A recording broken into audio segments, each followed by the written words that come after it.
আমি আপনাদের খেদমতে আরজ করতে চাই, ঘরের স্ত্রী যদি পাঞ্জাবি টাইনা ধরে আগে এবার পারবেন না, কথা ঠিক কিনা কন? সে আপনাকে তরিকার কাজের জন্য নিবেদিত প্রাণ হয়ে আপনাকে সুযোগ দিতে হবে, ছেড়ে দিতে হবে আপনাকে।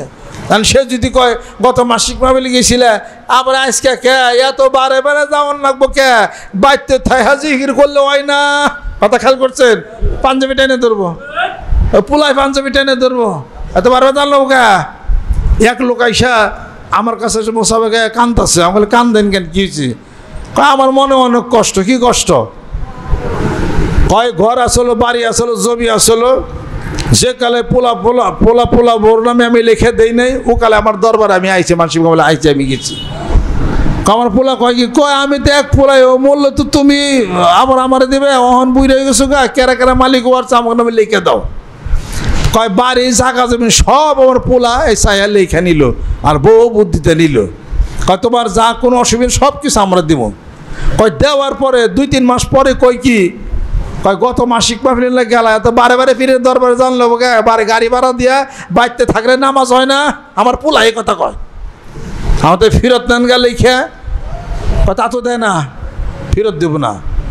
কি পোলা জন্ম দিছেন, কি মেয়া ওর নামে সম্পত্তি দিচ্ছে না, বলে ঘুরে দেব না। দুর্মুষাজানি কোথাকার পুত্র নামের কলঙ্ক, কন্যা নামের কলঙ্ক।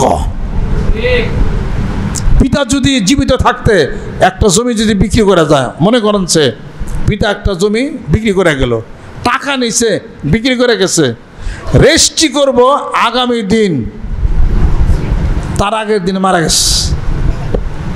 কাগজের মালিক হয়েছেন কি না? ছেলে সন্তান সবাই তো ওয়ারিশের মালিক হয়ে গেছে, কথা ঠিক কিনা?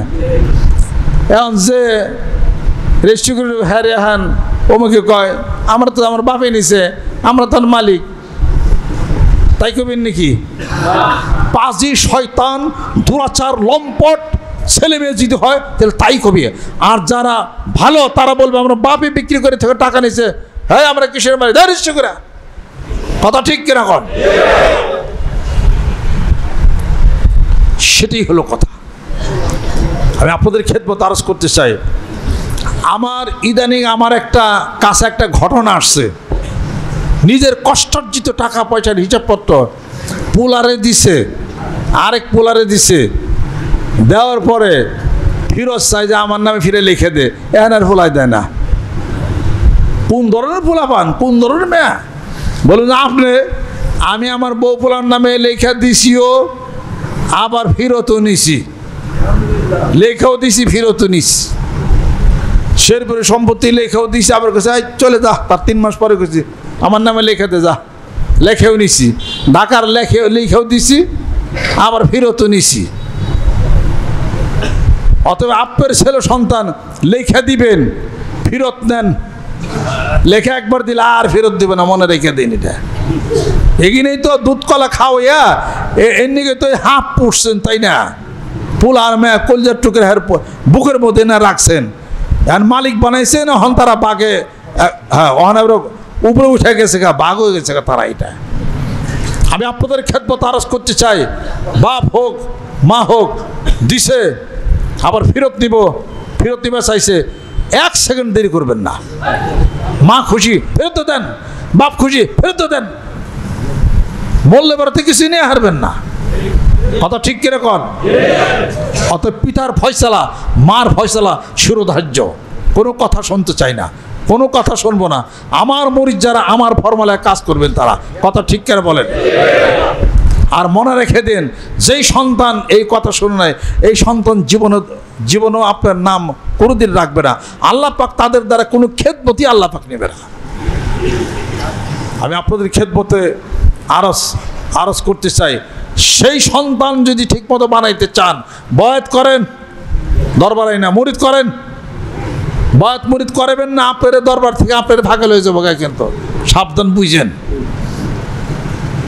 আমি আপনাদের খেদমতে আরজ করতে চাই, ঘরের স্ত্রীর নামে বাড়ি ঘরে এটা ওটা হাতে লিখে দেন, 6 মাস লিখে দিয়ে থন, বছর লিখে দিয়ে থন, লিখে দিয়ে থিয়ে আবার ওটা কায়জা লাগাই দেন ঘরের স্ত্রীর সাথে, তারপরে কবেন যে কালকে আমার এটা নাম লিখে দে। ওই মন খারাপ ঝগড়া লাগাইছেন, তাও যদি লিখে দেয়, তেনে মনে করবেন আপনার স্ত্রীর মতো আর এরকম ভালো মেয়ের মানুষ পৃথিবীর বুকে আর বিরল। লাগানের পরে কোনো লিখে দে আমার নামে, এটা তোর নামে দিছিলাম না, আমার নামে দিয়ে দিই। এটা ওই স্ত্রীর আদর্শ স্ত্রী যে মনে করে যে আমার গলার কোনো চেনের দরকার নেই, তুমি স্বামী, তুমি আমার গলার চেন, তুমি আমার জীবনের অহংকার, তুমি আমার জীবনের হলো অলংকার, আমার টাকা, আমার পয়সা, আমার জায়গা জমিন কোনো দরকার নাই, শুধু তুমি আমার থাইকো, তাহলে সব কিছু আমার পাওয়া হবে। সুবহানাল্লাহ। এক রাজার দরবারে ওই মন্ত্রীরে শুধু খালি আদর করে ভালোবাসে। মন্ত্রী হলো এক ঠ্যাং হলো ন্যাংরা, আর হলো কালা ছুড়ো, আর অন্যান্য মন্ত্রী যারা আছে, প্রধানমন্ত্রী ছাড়া আরও যারা আছে, এরা সবুজ লম্বা, সব কিছু, সবাই খালি শত্রুতা করে।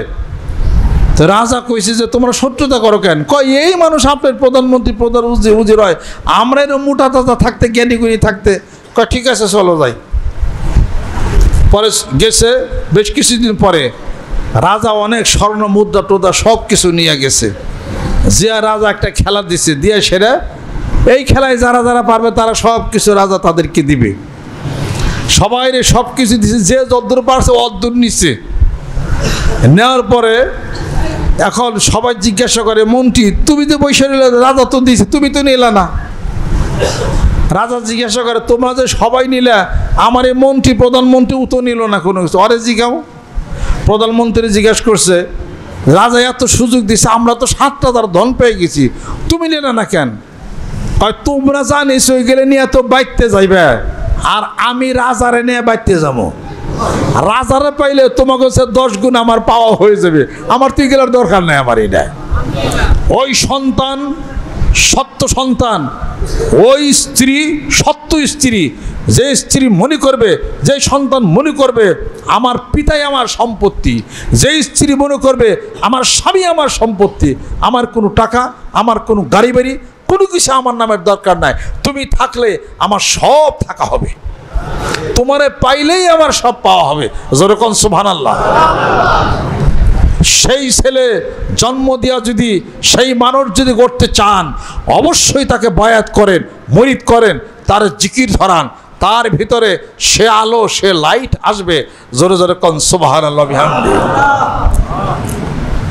বলবেন না আপনার মন কেমন? আমার মন এরকম দেখে এই ওয়াজ আমি করি, আমার মন না হলে এই ওয়াজ করার সাহস আমি পাইতাম না কোনোদিন।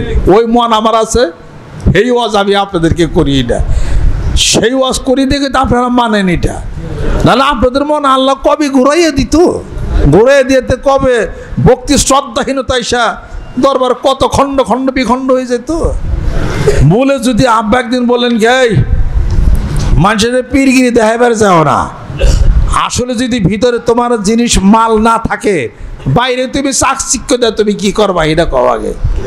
হাতে যদি তোমার ঘাও থাকে, স্বর্ণের পাত দিয়ে যদি মোড়াও, লাভ নাই, এই ঘাও পয়সা ক্যান্সার হবে, ওই স্বর্ণের পাতের কোনো দাম নাই। ইসাক রহমতুল্লাহ একবার বিশাল এক মাহফিলে যাইতেছেন, উনি পান খান, পানের দাগ এখানে বসছে, বরাবর ওরা মাথার রুমাল দা বড় ডাকছে। তা সাঁতলি পিসা হুজুর বলতেছেন, হুজুর এত বড় মাহফিল আপনি যাইবেন, এ পানের দাগ বসছে, মানুষে খারাপ কইবে না? ওরা ডেকে ডেকে ছিল, কয় মানুষের দেখলে তো কি কইবে, কয় আবুল বাসার কারি, হ্যাঁ তুমি বেশি বুঝো, মানুষে কি কইবে, পানের দাগ কি পাক না না পাক? কয় পানের দাগ তো পাক। কয় পাক জিনিস যদি আমার এনে দাগ বইয়া থাকে, হ্যাঁ সমস্যা কি আছে? এই কথা কেউ স্টেজে গেছে। পরে দাদা হুজুর কয় আবুল বাসার কারি, মই সাক্কা মোর ভিতরে যদি মাল না থাকে, বাইরে চাকচিক্য পোশাক দিকে মোটো লাভ হইবে না কোনো। এটা মনে রাখতে হবে এই জিনিস। ভিতরে মানুষ যদি আপনার ঠিক না থাকে, আপনার ভিতরের মানুষ অলরেডি আরেকটা মানুষকে দেখে ফেলছে, এই মানুষ ওই মানুষকে দেখছে, ওই মানুষের সাথে যোগাযোগ হয়েছে, ওই মানুষের সাথে ডিবেট হওয়া সারা, এবং এই মানুষ সেই মানুষকে আকর্ষণ করতেছে, আকর্ষণ করে আপনাকে টাইনে নিয়ে আসবে। আপনি ঘরের মধ্যে শিকলদা থাকবেন না, আপনি পারবেন না, এটা আমি আপনাদের খেদমত আরজ করতে চাই। আসেন মানিকগঞ্জ দরবার শিরোমান মুর্শিদের বলিষ্ঠ নেতৃত্বে রুহের আত্মার জগতের সেই আত্মার সেই শক্তির জগতের কথা নিয়ে এখানে নামা হয়েছে। সেই আত্মাকে বলিয়ান, সেই আত্মাকে শক্তিশালী করার জন্যে আমার মুর্শিদের বলিষ্ঠ নেতৃত্বে যুগ যুগ ধরে সেই কাজ চলছে, সামনে চলবে ইনশাআল্লাহ তাআলা। এই কাজ বন্ধ হবে না। আল্লাহর আশেক, আল্লাহর পাগলেরা ঠিক তারই ধারাবাহিকতায় মাসিক মাহফিল, বার্ষিক মাহফিল, দোয়ার মাহফিল, সবক মাহফিল, বিশ্বস্তমা প্রত্যেকটি কর্মকাণ্ডে দরবার শরীফের সাথে সম্পৃক্ত হয়ে শ্রদ্ধা ভালোবাসার হাতকে বাড়িয়ে দিয়া গ্রামে গঞ্জে মাঠে ময়দানে কালেমা লা ইলাহা ইল্লাল্লাহ জিকিরের দুর্গ গড়ে তুলতে হবে। রাজি আছেন? হাত